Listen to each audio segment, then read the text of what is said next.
My name's Chris Moyle. I sit on the board with the BMA as vice chair and also deal with land use. And I've been with the club for, I don't know, some time. With me here are some great guys. Greg Campbell. Greg's been a supporter of the BMA for many, many years, even years where he hasn't been riding, he's been supporting the club. Greg is a certified diesel mechanic and teaches at Algonquin College.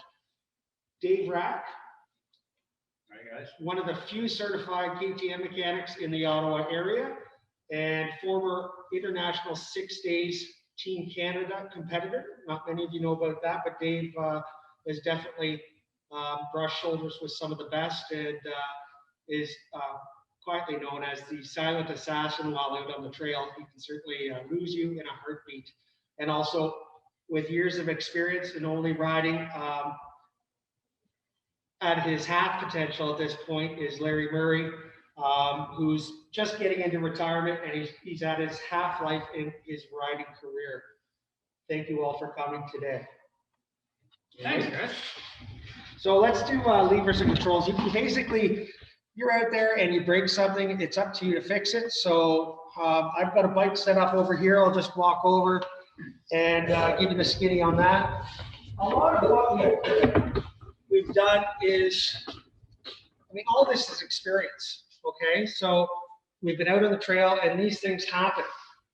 So if you break your foot pedal for your brake, quite often you hit a rock, you're wondering what to do, you know? Here's a beer can that you can fashion to your rear brake in a way that you can get out safely and still utilize your rear brake. Sometimes, depending on where you're riding, you can find these in the ditch. This is a non-alcoholic can, O'Doul's. It's we're not promoting alcohol here at this event, but you can definitely do something like this. Any questions on that?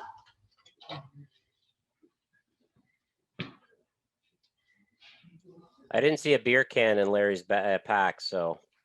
We'll, I thought that was from his last crash. Okay, let's go over to the white bike. Do you lose a clutch or a brake lever? You've got several things in your toolkit that come with your bike, standard, for example, that you can affix to the leftover portion of your broken lever. You can find a piece of hardwood and tape that on. It depends on what you're carrying. You know, really think about, Larry did a great job on what's in his kit. Analyze what's in your kit, what you can do, what you can put into your kit in order to not ruin your day. I've got some smaller hose clamps here. I keep these because I've gone out and lost all my coolant before. They break, they rattle loose, especially on the two strokes.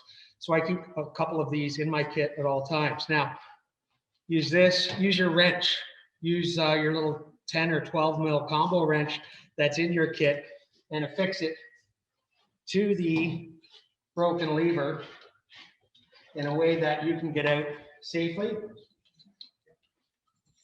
Again, not perfect. It's not going to win you any races, but it'll get you out of the woods safely. Okay? Another option here would be, I don't carry these, but you can.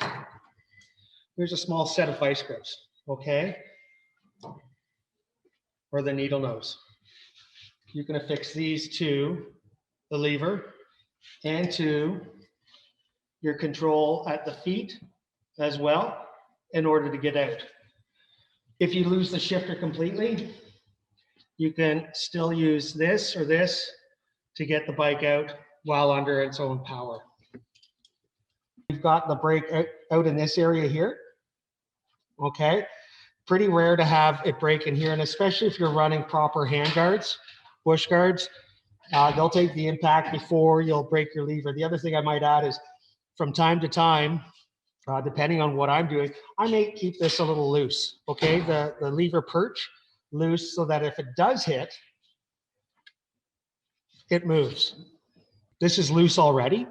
Not loose to the point where it's going to fall down and dangle, but when you take an impact, it's going to move, okay, and potentially not break your lever. I love doing this.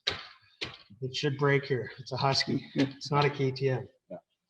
But as Chris is saying, with the lever set up that way, your perch is set up that way, chances of breaking the lever is minimized. Doesn't say you're still going to. It does happen sometimes, but a lot of the new manufacturers, they actually have a spot on the lever that is already relieved, and that's usually where it'll break. It'll break right just at the ball end. That way you still have most of the lever. Sometimes it will break down here, but usually it won't. If it's going to break any other place, it'll either be the perch or the actual master or slave. Mhm. So it really depends. Depends on the impact. So keep it a little loose if you want. See how it goes. There is a fine point of tension there. I know I've been out and I've had to tighten it because it was too loose. But don't do anything silly when you're out there. Don't try to muscle anything. Take your time. I've been on rides where, yeah, we've lost this portion of your either your shifter or your brake, and the guys I was riding with, we were up near North Bay, decided to just kind of bend this out. Well, you're not going to bend it out without heat properly. So they bent it out, and this was on a KLR.